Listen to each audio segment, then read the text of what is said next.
This is the iPhone 10. And look, I know every year we say the new iPhone is the best iPhone, but this really is the best iPhone ever made.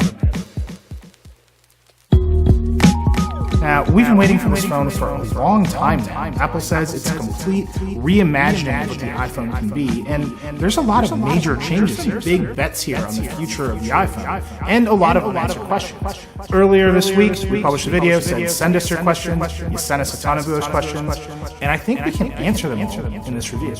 We got a lot of questions about the design and the display, so let's start there.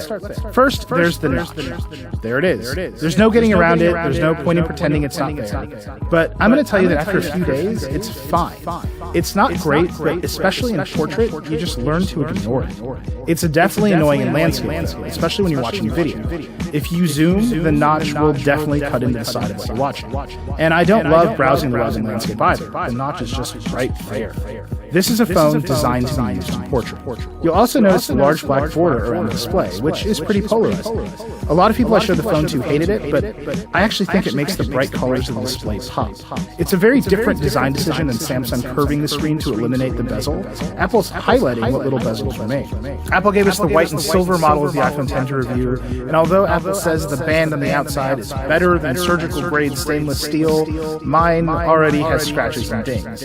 And all we've really done with it is take photos and videos. So I wouldn't expect this phone to remain flawless if you don't have a case. Aside from the removal of the home button and the larger screen, the rest of the iPhone 10 looks a lot like the iPhone 8. There's the mute switch and volume buttons on the left, the sleep-wake button on the right, and a glass back with the camera bump. The camera bump is huge. It's actually bigger than the bump on the 8 Plus on a smaller body, so there's just no getting around it. Apple leaned into it and tried to make it a design element, which you will either love or hate. It's kind of grown on me. And, of course, there's no headphone jack, which sucks on every single phone that omits it. So, notch aside, the screen is great. Apple's using a 5.8-inch Samsung-manufactured OLED display, which it says it's custom designed for the iPhone 10. It's a bigger number than the iPhone 8 Plus's 5.5-inch display, but it's a taller, thinner aspect ratio, so it's actually not as big.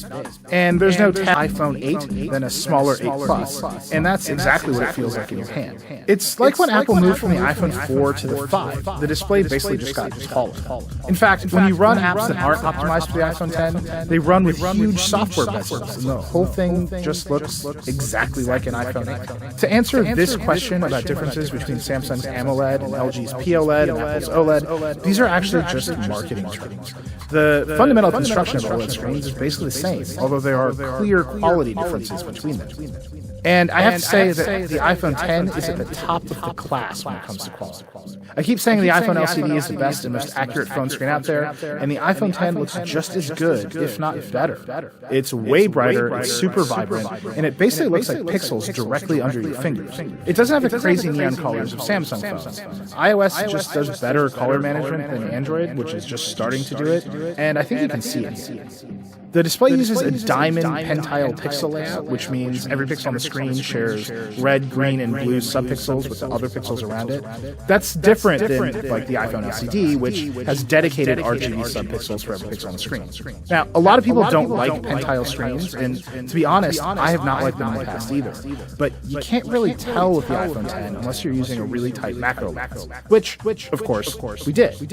Apple says it's doing a bunch of custom anti-aliasing and subpixel rendering to make this display work better than other Samsung pentile OLEDs, and honestly, it shows. This screen really does just look great. Looking at the iPhone 10 side by side with the iPhone 8, I think the 10 is noticeably cooler, and it's a little bit softer, which I think it makes it slightly easier to read text, especially for a long time.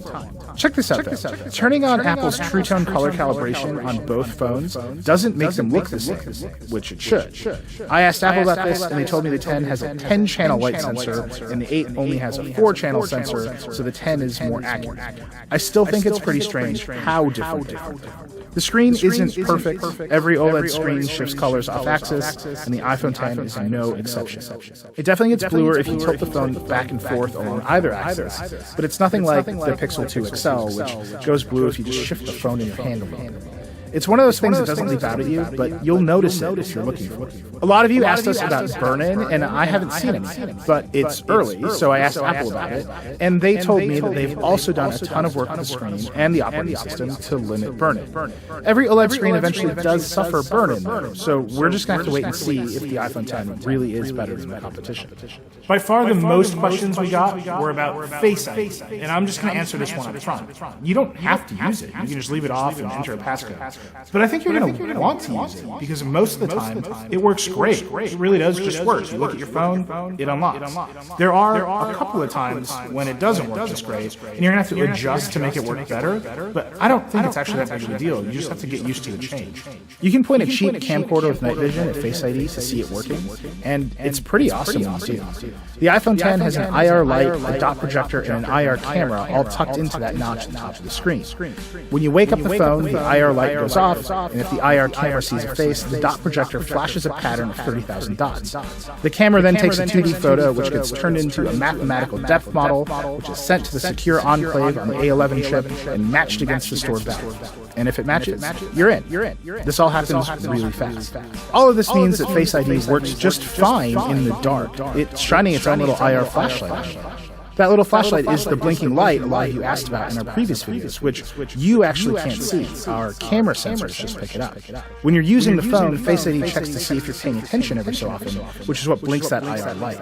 If you're not paying attention, the phone aggressively dims the screen and eventually goes to sleep to save the battery. It's a neat trick. Now, there are some situations where it doesn't unlock. In our preview video, I had some problems walking around in bright sunlight and under some fluorescent lights. And a lot of you pointed out that I was holding my phone kind of far away from myself as I walk around, which is how I normally hold my phone. And it turns out you might be right. I asked Apple about it, and they said the optimal distance for Face ID to work is 25 to 50 centimeters, or about 10 to 20 inches. And that's a little bit closer than I normally hold my phone. Here, I actually have a measuring tape here, which is great. And we can just take a look. So here's that, here's 20 inches, and this is definitely a little bit closer than where I normally hold the phone. And when I'm lying down in bed or on the couch, I actually hold my phone a little bit closer than 10 inches normally, and Face ID struggles. So you have to adjust how you're going to hold the phone, where you're holding the phone to make it work better. You also have to look at it pretty directly, which means unlocking while the phone is sitting on a table is out unless you look over the phone. We got a bunch of questions about Face ID privacy, but I don't think there's much to be worried about. Face ID never really takes or stores a photo of your face. The regular front camera is only used during setup so you can see yourself. The IR photo is just used to generate the depth map that's compared to the stored value, and nothing ever gets sent to Apple. It's just a bunch of numbers stored in a secure part of the processor. Now, obviously, every system can be hacked, but you shouldn't worry about a bunch of photos of your face being sent to iCloud. It's just not how it's designed. If you weren't worried about Touch ID, you probably shouldn't worry about Face ID. A lot of you also asked about how fast Face ID is, and the answer is that it varies. Most of the time, in normal lighting conditions, it's so fast that it's almost like not having a passcode on your phone. You pick up the phone, swipe up, and you're in, just like the old swipe to unlock days. But other times, it takes a second. Again, I think that's mostly under different lighting conditions. It's basically the same amount of irritation as a fingerprint scanner. Sometimes your fingers are wet and you have to enter the passcode, and sometimes the light's weird and you have to move the phone closer to your face and wait a second. It's fine. The one thing I will add about Face ID is that it makes it way harder to discreetly check the phone when you're talking to someone. I pulled out my iPhone 8 and just put my thumb on the sensor all the time to check a notification. With Face ID, you have to really look at the phone, which makes it obvious you're not looking at the person. We're all just going to have to get used to it. You can also use Face ID for Apple Pay, and it's pretty easy. You just double-click the side button, authenticate, and then hold the phone to the reader. To me, it actually makes more sense than Touch ID because you're actively turning Apple Pay on instead of just waving your phone at the card reader and hoping it works. I think it's pretty nice. Once you look at that new screen and unlock the iPhone 10 with your face, well, you're using iOS. Apple told me they didn't want to make any drastic changes to the main iOS experience because they thought the removal of the home button was enough. You're going to have to learn a whole bunch of new gestures just to navigate this phone. We got a lot of questions about those gestures too. And once you get used to swiping up to unlock the phone, it's easy to get used to swiping up to go back to the home screen. You have to swipe from the bottom. So if you're playing Temple Run or something and you swipe from the middle, you're going to be fine. I haven't accidentally swiped to go home. If you want to switch apps, you either swipe along the bottom of the screen or swipe up and hold. You'll get a little haptic bump and the app switcher will show up. It took me a minute to figure out how to do that move consistently, and a little bit longer to figure out how to consistently use reachability. Actually, lots of you asked about reachability, which is the feature on iPhones that brings the top of the screen down to make one-handed usage easier. I use it all of the time on my 8 Plus, and it's still here. Only now you swipe down about halfway up the icon dock from the home indicator. I couldn't get this to work at all, and then something finally clicked, and I sort of figured it out, but I'm definitely still not perfect at it. I think it's just going to take some time to learn. Once you've brought the UI down, you can swipe on either top corner to open Notification Center or the Control Center, which is nice. I asked Apple why Notification Center is a sheet and Control Center is an overlay, and they told me that it's philosophical. Control Center is supposed to be an always-there widget, and Notification Center is supposed to be another screen that slides down. Whatever it is, I think it looks really messy to have 2 different interface patterns for the same action at the top of the screen, and I really hope Apple just cleans it up. Since there's no home button, you open Siri by holding the side button. Siri is still Siri, which means it's still not great, but there it is. You take a screenshot by holding the top volume button and the side button together, and you turn the phone off by holding either volume button and the side button and then swiping the power off. It sounds complicated, but it's pretty easy to figure out. Screenshots don't have the notch, just a big blank space where the notch is on the phone. And that's a pretty good metaphor for the screen in general. There's a lot of extra space at the top, and generally a lot of extra space at the bottom, which means the usable area of apps is way closer to the iPhone 8 than you expect. In fact, apps that aren't optimized for the iPhone 10 run with giant software bezels that basically make the phone look like an iPhone 8. You'll run into a lot of unoptimized apps if you buy this thing right away. Gmail, Google Calendar, Spotify, and more all run with software bezels. Apple says it's helping app developers update, and the tools make updating for the 10 a lot easier than the previous cycle for the iPhone 6 size screens, but we'll just see how it goes. I think a lot of big apps will update quickly, more will trickle out over the next year, and then there's just going to be lots that take forever. Delta took like 2 years to update for the iPhone 6. Let's hurry that up. You won't find a lot of big new ideas about iOS here, and if you spend a lot of time in unoptimized apps for work like Google Docs and Trello, like I do, it's a lot like using an iPhone 8. I really want Apple to make notifications more powerful. I would love to see some more customizability on the home screen, and I would love to be able to set new default apps for Mail and web browser. I'd also love for the overall design to be more fun. Years after iOS 7, everything still feels pretty stark and brutal compared to the increasingly whimsical version of Android that Google's putting on the Pixel. You know what is fun though? Animoji. We got a lot of questions and comments about this too, and I completely stand by saying they're the best feature of the iPhone 10 in the preview video. They are a joy. They work great, and everyone I showed them to loves them. Animoji work by lighting up the TrueDepth IR camera and dot projector, but it's not nearly as hardcore as Face ID. There's no depth map or security stuff. It's just motion tracking 50 muscle groups on whatever face it sees. The only time it doesn't work great is when you try to wink, and Apple told me they know about this and suggested it might get better over time. Whatever. I love Animoji, and I'm not afraid to say it in the form of this talking monkey. Now that we have the iPhone 10 and the Google Pixel 2, we're going to do a super in-depth camera comparison video. But here's what I can tell you right now.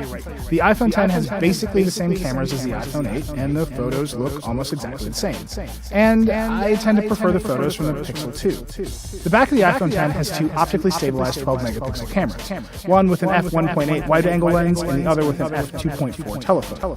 That's an upgrade from the 8 Plus, which has an f2.8 non-stabilized telephoto lens. That stabilized tele lens is great. These are probably the best zoom photos I've ever taken on a phone. The 2 rear cameras allow for portrait mode, which works as well as portrait mode on the 8 Plus and also supports portrait lighting. The front camera supports portrait mode and portrait lighting, but I don't think it's very good. Regular photos from the iPhone 10 are fine, and some of them are even great, but I think the Pixel 2 takes more evocative photos with better contrast. The iPhone's dual rear cameras definitely produce better portrait mode photos than the Pixel, and the Pixel definitely produces better portrait photos from the front camera. And I don't think the Samsung Galaxy Note 8 holds a candle to either the iPhone 10 or the Pixel 2. All in all, these are both excellent cameras, and it really comes down to personal preference and how much you value that zoom out. I think I prefer the Pixel 2's cameras, which just seem to produce absolute winners more often. But like I said, we'll be doing a deep dive video of these cameras soon. Apple says the iPhone X should get 2 hours more battery life than the iPhone 7, and while it's been pretty hard to test this week while we've been running the screen and camera's full tilt for this video, I've been pretty impressed. OLED screens generally draw less power than LCDs, and I got great battery life with the iPhone 8, which shares most of the same components as the X. So, just based on what I've seen this week and based on what I know from the iPhone 8, I would expect to go about a full day with the iPhone X. Just like the iPhone 8, the iPhone X supports Qi wireless charging, which means if you have a car like this BMW M550, you can just drop it on the pad and then charge up while you go. This car also supports wireless CarPlay. It's one of the first on the market to support the new feature in iOS 11, which lets you connect to CarPlay without plugging in a cable. So all you gotta do, turn on the car, you can drop it on the pad down here, the wireless charging light is up, in just a second, CarPlay shows up. That is the dream. I have been wanting that to happen in a car since the first day I ever got a phone. It is so awesome when it works. It works great in this car. I will say, getting it out of this spot sucks, and BMW should definitely work on that, but I will take it. So that's the iPhone X. It's a great phone. It's probably the best iPhone ever made. It's thin, it's powerful, it's beautiful, it's full of really interesting ideas what all these cameras on a phone are supposed to do. I think the OLED display looks great, but it's still an iPhone. It runs iOS 11 pretty much the same as an iPhone 8 or even an iPhone 7. Siri is still Siri. Notifications are still pretty basic. iMessage is still a beautiful prison. If you know what you're getting into with iOS 11 and you like it, you're probably going to love the iPhone X.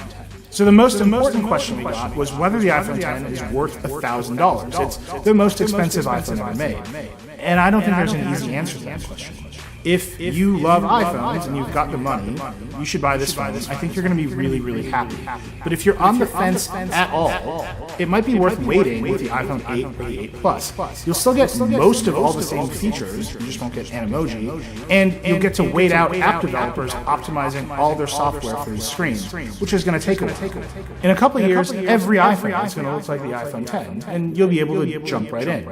In the meantime, the rest of us will be using Animoji. Okay, we have a bunch more questions. I'm going to try to get to them all. Is Force Touch still in the iPhone X? Called 3D Touch, and yes. Can you use two Bluetooth speakers at the same time? Samsung lets you do it as part of Bluetooth 5. Apple doesn't seem to support it. Does keeping apps over the home screen make the OLED display burn in faster? Why is your home screen on all the time? Lastly, how's your new UX? iOS 11 has been pretty janky the past few years. iOS 11 is still kind of janky.